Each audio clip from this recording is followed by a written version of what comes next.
There was a member of our team named Marco who, rest in peace, he passed away last year. Right. Was a marketing genius. And we knew that we wanted it to be a night market. You know, he was inspired, Desi was inspired by their travels in Asia, going to these amazing night markets where food and art and community came together. Yes. It was like, that's it. We need that here in SOMA Pilpinas. And so we were tied on the night market concept. And it was Marco who came up with the title Undiscovered SF, because for us, we really wanted something that wasn't like so Filipino sounding, but our thing was like, you're gonna know it's Filipino. Right. When you get there and you see who's there and you see who's performing and who's the retail vendors and who are the food vendors, you're gonna know this shit is Filipino. Yes.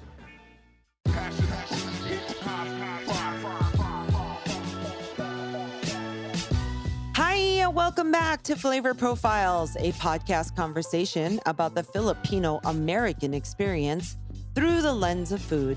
I'm your host, Karina, and this week I'm in the Bay Area, sharing space with Gina Mariko Rosales, the co-founder of Undiscovered SF. Find out what the org is all about, why this night market is located in SOMA Pilpinas, and what is its significance to a new generation of Filipinos. Stay tuned. Phlavor Profiles is next.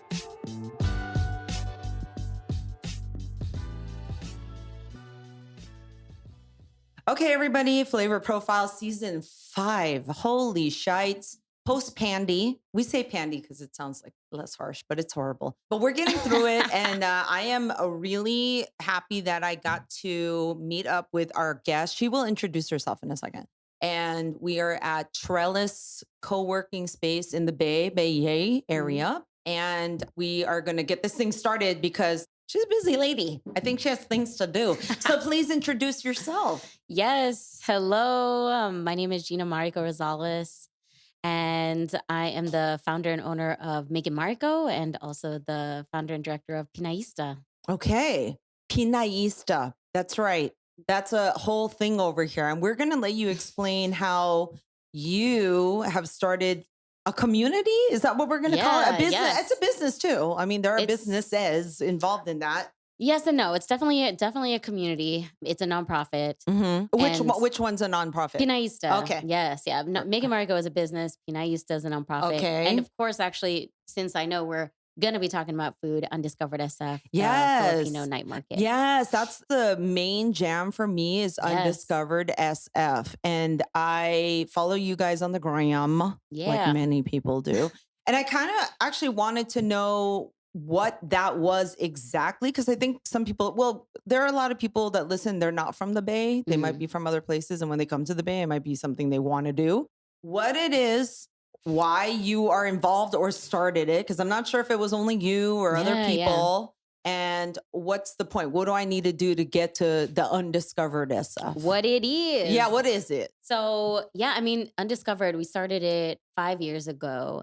And at that time, I had just started Make Mariko, my event planning company. Okay. I had just quit Google and went to start this company. So I was a new Filipino entrepreneur. And at this time, SOMA Pilpinas, the Cultural Heritage District, which we're actually in right now, was newly formed, maybe a year or so. And I went to this meeting from my friend Desi Dinganan, who hosted this meetup for Filipino entrepreneurs. Yes. And I was like, I guess that's me now. Right. Let me go hit that up, you know? So I went and I watched his one of his epic PowerPoint presentations. Okay. If you ever get to watch a PowerPoint from Desi, be aware of being Desi trapped. But he talked about the vision of SOMA Pilpinas and what they were trying to build and this idea of the commercial corridor, similar to Chinatown or Japantown. They have a corridor of Chinese, Japanese businesses that mark the district. Okay. We don't have that in SOMA Pilpinas yet. Right. And so this was basically a call for Filipino business owners to come through and let's make it happen. Yeah. Let's get it started. This is the seed. Let's do something. Yeah. So I was really inspired by that presentation and I raised my hand and basically was like, hey, this is dope. And more people need to know about this cultural district so they can feel the pride that I'm feeling right now. Okay. Let me throw a launch party. I just started my because events this company. this is what you do. This is what I do. Yeah. I would love to do that. And he was like, dope, let's do it. So we applied for a $5,000 grant. I got it. And Desi, being the man that he is, went and turned that 5K into, I think, like 200K. Holy. In terms of funding from the city of San Francisco to fund this night market. So what was supposed to be a launch party for the district turned into a monthly night market that we did 6 months in a row the first year. And that is what is called Undiscovered SF. Yeah. Okay. But how did you get into being such a prideful Pinay, right? Like, where were you born and where were you raised? Yeah, I was born here in the Bay. I'm a Bay girl, born and raised. Okay. Born at Seton in Daly City. Okay. Oh, Daly City. Hella Filipino right there. Grew up in Pacifica and San Francisco. That's where I kind of was like in school. All right. Went to Berkeley. So I'm a Bay for life kind of girl. But I'm Filipino and Japanese. Okay. So my dad was born in Okinawa, but then was also raised in Korea and San Pablo. So my dad has roots in San Pablo. And then my mom is full Filipino and is from Zambales. But to be real, to answer your question, I was not that Filipino who had hella pride. Like when I was at Berkeley, yes, I was Filipino. Hella, my friends were Filipino, but I was that person who always walked past that Filipino table. Okay. I participated in PCN, but only through hip hop dance because that's what I was into. Okay. PCN, for everybody that doesn't know, is Filipino Cultural Night. Okay. Yes. So I was never like that kind of like involved Filipino. Okay. Not until I started Undiscovered SF did I claim my Filipino-ness. And now everyone looks at me now and they're like, yeah, Gina's like deep in the Filipino-ness. But only because I saw an opportunity to use a skill that I have to help a vision for something that I did care about. It wasn't that I'm hella connected to being Filipino. Right. Food, culture, people. Okay. But I wasn't like out there, you know? And now, since I found and carved my path to be myself as a Phil-am, now I'm deep. Oh, yeah. Okay. That we love when a person finds it because I've had a couple of, not a TED talk, but a Tito Ed talk and a Fed talk about the reluctant Filipino. That's dope. Yeah. And I do meet many who are Filipino. They're not going to deny they're Filipino, but they're definitely not leaning into it. And they're reluctantly Filipino. Like depending on who's asking them, what the situation is. They're not really letting you know, like, I'm Filipino and that's what it's about. For sure. So it's nice when people do. Time also helps and experiences in life. And people get to like, wait a minute though, hold on. Like, it doesn't mean you're excluding anybody, but you are pro your own culture and experiences, which by the way, you're like bi-cultural. So Japanese and Filipino. Did you know much about Japanese culture? Did that get into the household? I was really like, I was in Filipino culture because of food and family. Yeah. And karaoke, and deep in Japanese culture because of also food. Karaoke too. Also originally, karaoke, come on, karaoke. Yes, okay, hello. it's karaoke. I know Filipinos be thinking karaoke is. I'm like, hi, we just mastered it. All right, exactly. But food, I actually studied Japanese for like 6 years, so I speak Japanese. I don't speak Tagalog. Wow. Okay. And like origami and like a lot of that culture. Like my grandma was strong in my life, my Japanese grandma. So I feel very tied to both cultures. Love it. So you're in high school, you graduate high school. What did you want to do? Girl, I was supposed to be a teacher. Okay. I was on the path to being an English teacher, actually. And some shit happened in grad school with my grad professor who was supposed to be that it didn't work out. So I actually ended up going into nonprofits first. Okay. So did you do your bachelor's in English? Berkeley, yeah. At Berkeley, which is philosophy. I studied philosophy. The woo-woo. We're getting into the woo-woo. That's my shit I was going to say, Berkeley is very California. Yes. Okay. Yeah. So you're a dancer at heart. Yes. Philosophy. You like teaching, like to learn, all the things. And then because you were going full force into starting a company for event planning. Mm-hmm. You decided, hey, I have friends, they're doing these things. I'm going to go and just check it out, support. And then from that springs this giant beast. Yeah, called Undiscovered SF. A beast of its own. Like I never imagined that it would become what it became. Yes. And you thought it was going to be like a one-off. It was supposed to be a one-time event, but it just took on a life of its own.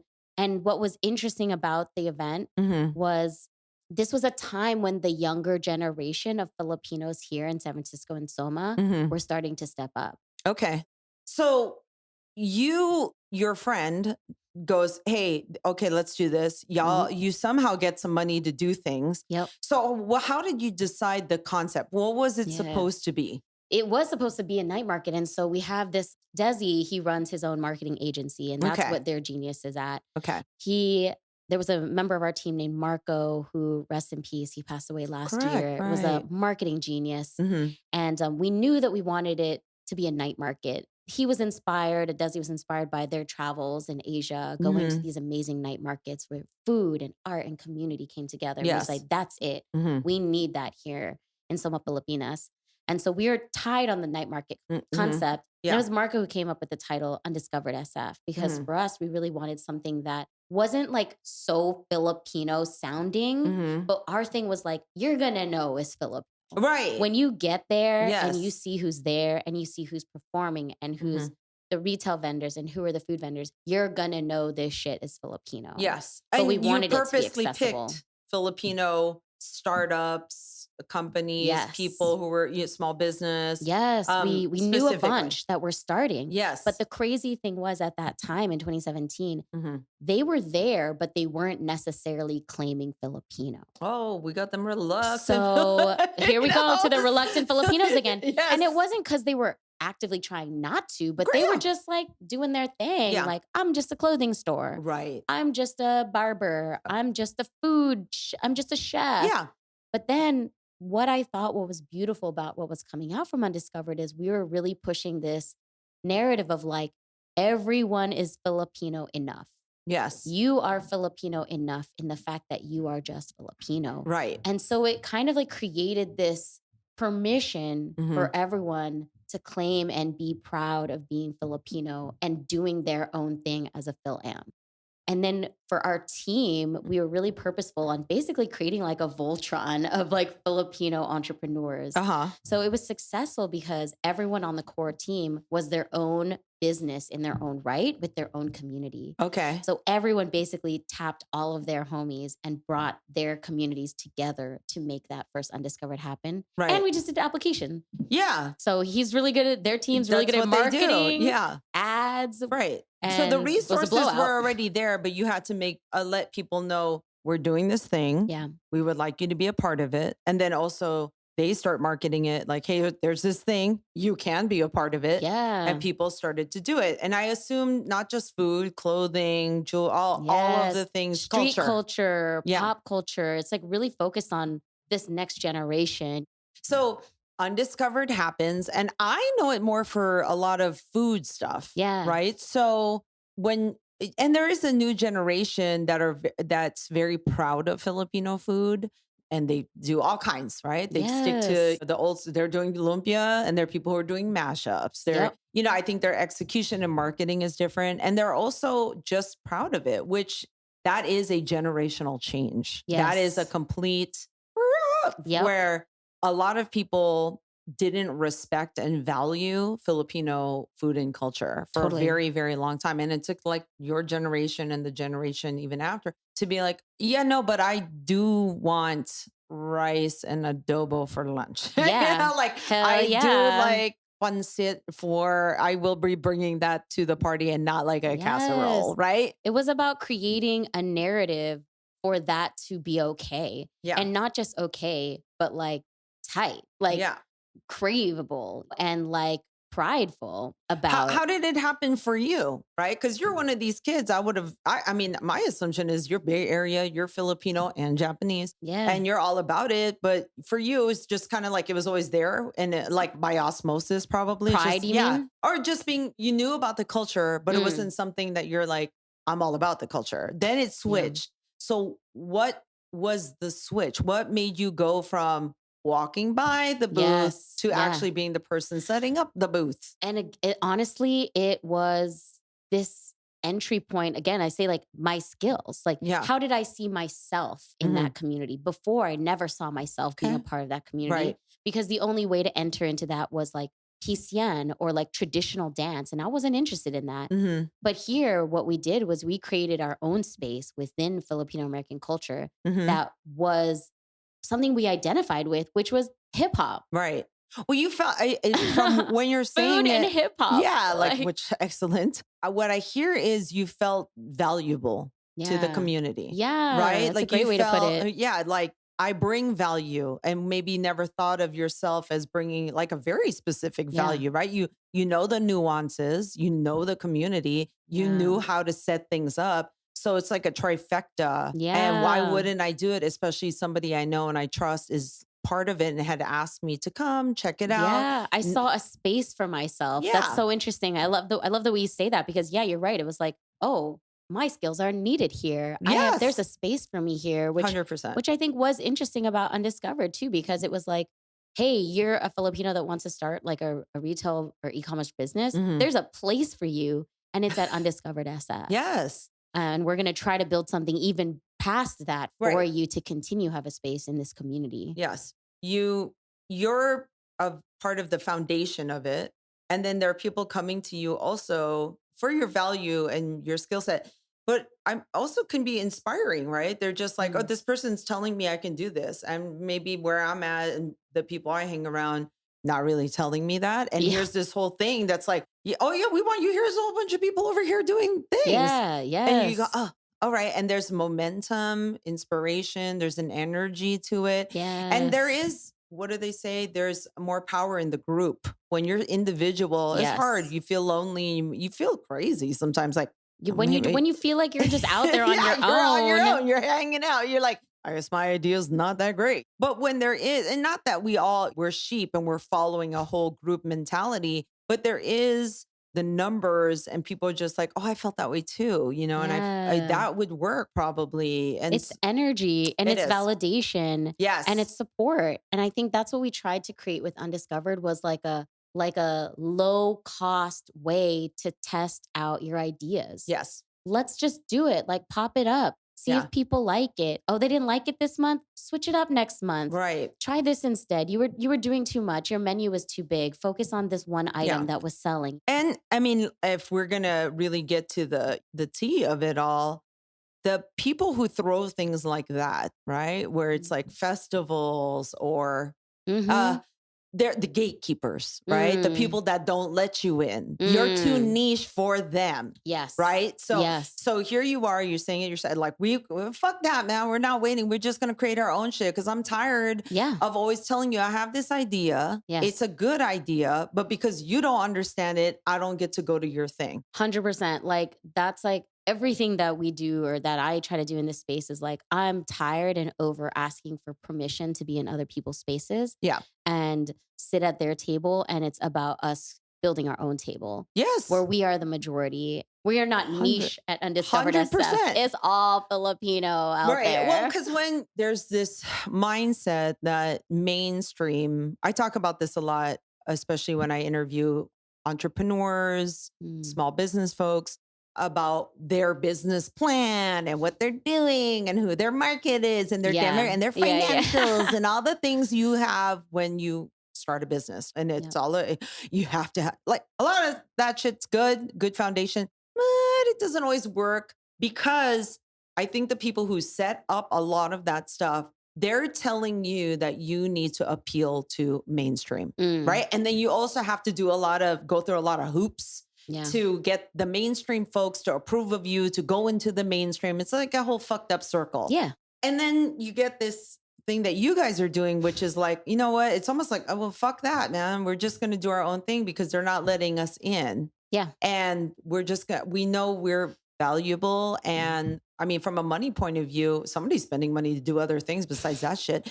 And what I think people don't realize, mainstream is not loyal. It's not always loyal. No, they move. They move with the flow. And they don't care. And the people who are loyal to you, the ride or die, is that niche. It's your followers. It's the people who are really invested in that very specific thing that you offer. Yes. And it doesn't have to be big. Yep. I mean, it's nice when it's big enough to support and pay bills and you can make a living and a career out of it, which we all want. Like we're not delusional, you know, where it's like, oh, fairy tales. No, and we want people we want to make money and have this because be guess their what? gig. The Filipino community, y'all spend money on a whole bunch of stuff that will never support you. They will not support you. So, but then you think that's the thing you want to do. And I get it. We've all been taught that, conditioned. But now we're here, like they can happen at the same time. You can go to a big box store, but you can also support a small restaurant or a small business. Definitely. So that's what I hear, especially in the generational change. I just think a lot of people kept looking at like, well, you guys are using me for my skills and my labor, the mainstream folks.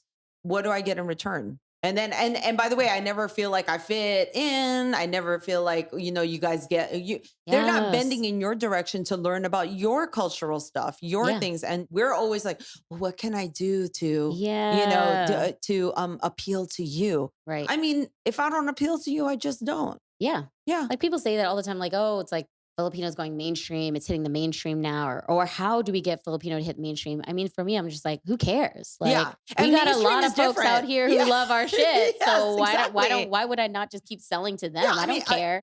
I totally see myself in so many spaces now because we created them for ourselves. Yeah, well, we're the shit. But there are people that specifically, I would say, push against against it, deny Definitely. it. That's who I won't support. I won't support a denier. Doesn't matter to me. Oh, well, all the woo woo, and we love you and all that. No, you can deny and you stay where you are because sometimes those kind of people can be kind of dangerous to cause. And sometimes it's you're on the path because I definitely went through a path when I was younger where I was trying to figure out myself and my identity. Where I was like, no, I'm a Pacific Islander, but that's why we create spaces like this, is so that people can find a way to feel pride in themselves, even if little bit. Like even some of our vendors, like that I've brought in, they're like, I've been a quarter Filipino my whole life, but I've never claimed it until I got involved in Undiscovered SF. That's true. And it's like dope. Like that's so great. And they're just like down. They're like, I want to be a part of this because this is dope. And I'm like, great. That's exactly why we created it. Right. Yeah, I will agree with that. That I mean, that is a great space, especially if you're kind of learning and you don't know, or maybe you always felt that way and you didn't feel safe to feel that way. Because other people were making you feel that you weren't Filipino enough. Household could not be down with the cause. Yes. Yeah. So I'll retract a few things, but really when there's a denier, I'm like, you can go deny other places. It's hard. We've all been through trauma too, where we were also there and then it triggers that. And then we're like, okay, why are you so ashamed? Yeah, right. You're like, it's okay.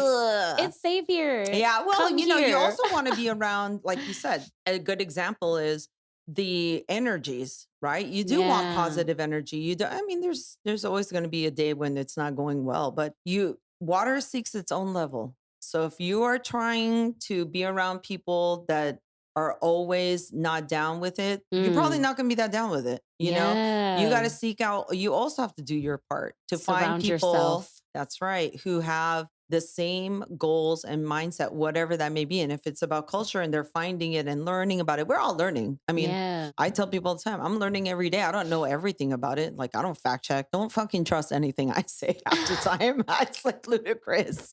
So we're doing a culture crawl to basically get people to walk around the cultural district and hit up different spots across like 3 different blocks and just explore the district. Nice. And the district give us the coordinates of the district you want people to roll to. So, I mean, like history of SOMA Pilpinas is that we used to have our own cultural district, Manila Town, up in financial district. And that was taken from us. We were displaced from that. The I Hotel was like the big thing that happened that started kicking us out.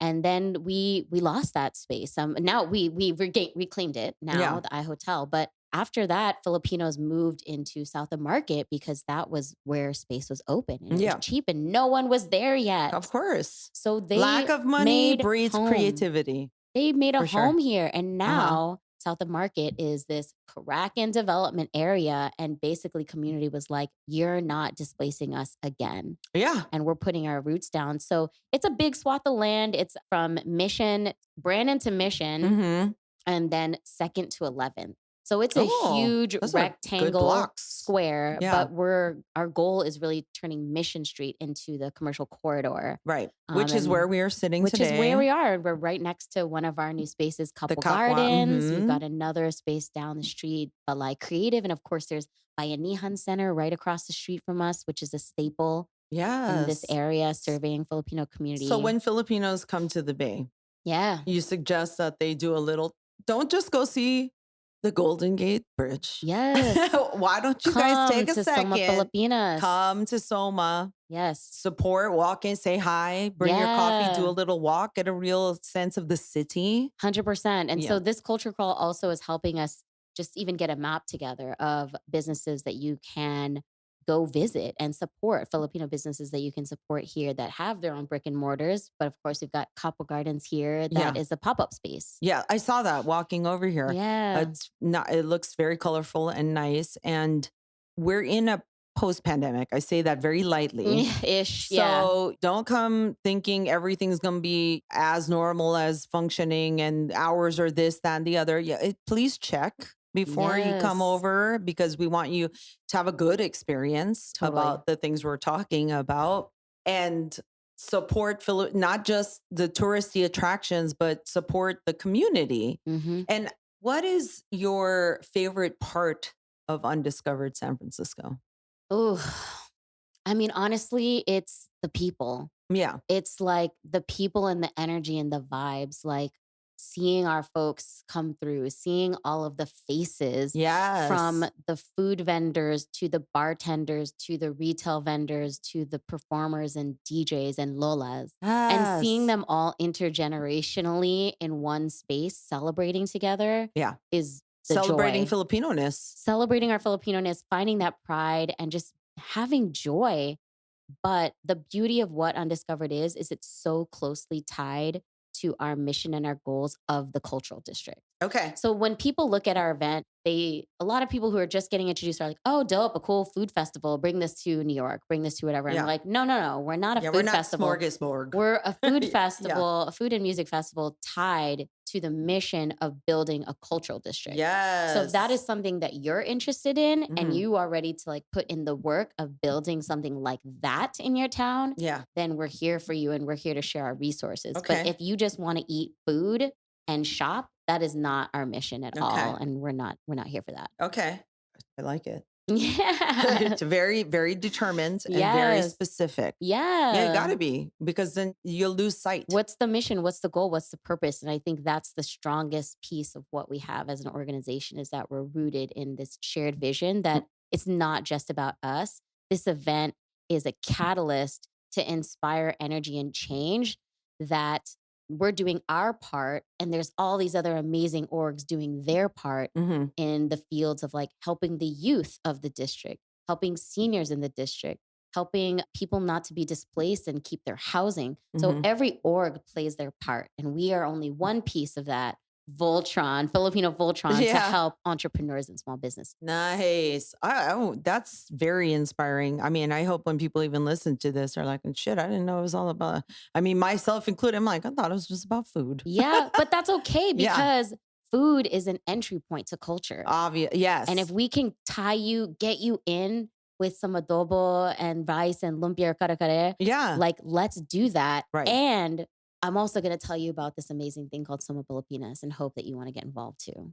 Okay. A few more questions and then we got to wrap it up. We can talk forever. Here, what would you say in regards to SOMA Pilpinas and Undiscovered, they're tied together. What would you say is going to be, what's successful to you? What does it look like when you're like, yeah, we succeeded? We did it. Oh, it's so clear. I mean, It's successful when we have a thriving commercial corridor Okay. here that is filled with Filipino Is there a businesses. percentage? You're like, oh, the corridor is 50% Filipino. Oh, that's a good question. I actually don't know. I haven't, maybe Desi has some, Look at me maybe throwing out numbers stats like I that. know, right?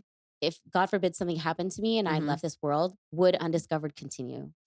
That's a good That one. is like a really big measure for me. Yeah. Like, would other people, can they take the lead? Do they know how to do it? Do they have the tools? That's really important for me. Right. Well, you better start getting those people We in got line. it. This new gen, they're working on it right now. Nice. I'm really excited about this new generation of young Pinays that are excited about events and trying to learn. Last question is, what does Filipino food mean to you?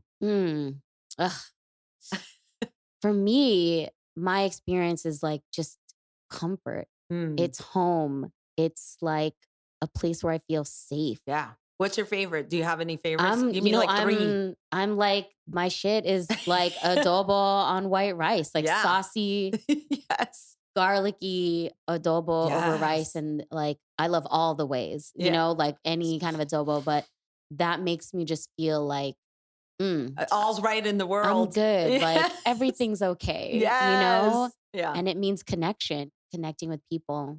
Yeah. But some people are always like, yeah, everybody's adobo is different. It's like, it is, but everybody knows what adobo is. Yeah. Right? Yeah. We all have different, there's a variety, but at the end of the day, you know what it is. Yes, definitely. All right, my love. Thank you so much for telling me all the things. So much going on, man. It's like, everybody get over here to the Bay, man. Yes. Things are happening. Contact you where? Where are we contacting you? Yeah, definitely don't email me because that shit's crazy right now. Message me on Instagram. Yeah, we rolling in the DMs. I'm at Gina Mariko or at Make It Mariko. Okay. But yeah, more responsive on my personal, but who's doing the Undiscovered SF Instagram? Is it you or it's our team? We have a marketing team. Yeah. Actually, it's like interesting. My Pinaista team is now kind of integrating with that. I'm tapping them in. So there's some new young Pinays behind that Instagram right now that I'm excited about. Okay. Are you somebody people can work with for other things outside of that stuff? Yeah. Make It Mariko, we do so many events, but I'm definitely at a place right now where I'm looking to recharge myself. Okay. Like I actually didn't stop at all during quarantine. And we as an event company pivoted super fast to virtual and we grew actually. Nice. So, but I'm tired. I'm definitely tired and I'm trying to take my own advice and take a rest and learn how to rest. I don't know how to do that. So. Yeah. Okay. Well, maybe there's a mindful Pinay coach here to let you know how to. There's so many, which is so beautiful. I've been like, there's everyone is out here trying to help us heal. That's a new career, right? Life coach, the woo-woo. Love it. Love all of it. We're all about the woo-woo. Yeah, we are. It's Bay Area. So everybody make sure you follow her on all the socials. She's selective because she's recharging. Make sure you visit the Bay Area and the things like a SOMA, the district, right? And then when Undiscovered happens again, all the things, just be a part of it. And who knows, maybe you guys have people who want to be part of it. Hit them up and ask them like, what's happening? When's the newest? And just like, I mean, for me, I'm just like, everyone is powerful. And everything that happened out here started from an idea. Yes. So if you have an idea, you're at home and you're like, I want to do something in my space. Yeah. Like, do it. Do it. Please do it. And just bring the right people on board to help you. Don't do it by yourself. It's not happening by yourself. Yeah. I'll be real with you. It's not. So you need a team. Find the team. Find your dream team. Find the water that seeks its soul. You got to find all the people around you who want to do the same thing. Yep. Same outlook, same energy, same goals. Yep. And then it'll happen. And especially the SOMA thing definitely They're out there. Oh, the SOMA thing, I'm excited. That's going to be happening. I love it. I love it. So thank you so much. Thank you. Again, thanks to the Trellis Co-Working Space in San Francisco, also over here on Mission. Yes. If anybody needs a co-working space during this time, check them out. Trellis. Trellis. Yep. Love them. Super family owned, hella supportive of this district. Yes, love it. Okay, everybody. So Phlavor Profiles as season 5 post Pandy. Peace and adobo grease. Bye. This episode is brought to you by the team at Phlavor Profiles. Follow us on Instagram and be sure to subscribe to us on Apple Podcasts and Spotify. And wherever you listen to music, audiobooks, and other podcasts. Make sure to write a review and tell your friends and family. Thanks for listening to this episode of Phlavor Profiles. Peace and adobo grease.